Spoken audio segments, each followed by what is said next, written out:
Bonjour à tous, aujourd'hui je vous propose intégration par changement de variable avec une intégrale assez classique, l'intégrale entre 0 et 1 de 1 sur x carré plus 1 au carré dx. Et je vous donne le changement de variable, on va procéder en posant x égale tangente t.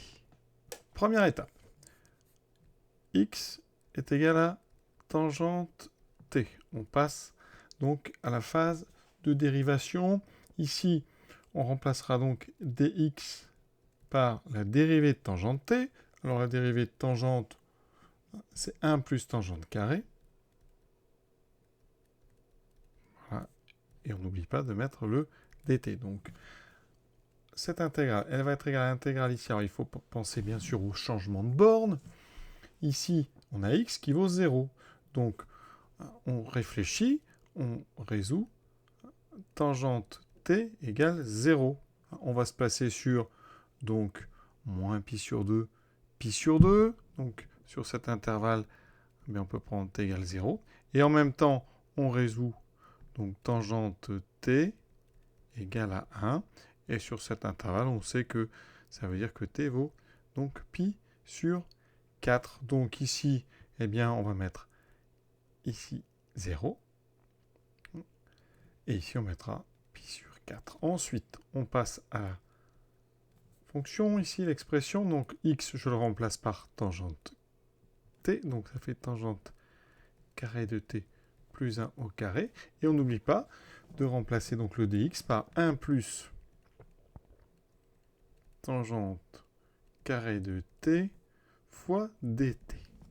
Et il me reste donc l'intégrale de 0 à pi sur 4. Ici, vous voyez bien qu'on peut faire une simplification.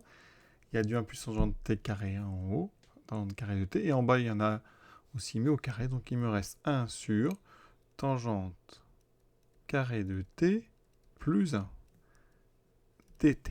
Et là, il faut un petit peu de culture trigonométrique. On va regarder 1 sur tangente carré de t plus 1. Alors, je rappelle que tangente carré de t, c'est donc sinus sur cosinus. Ça, c'est tangente, donc ça fait sinus carré sur cosinus carré de t plus 1. On met au même dénominateur en dessous. Donc j'aurai sinus carré de t plus cosinus carré de t sur cos carré de t. Je vous rappelle que sinus carré plus cos carré, ça vaut toujours 1. Donc il me reste 1 sur cos carré de t.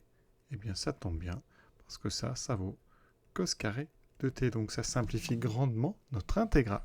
Il reste donc ici l'intégrale de 0 à pi sur 4 de cos carré de t dt. Et là, on est sur du grand classique. On utilise de la duplication.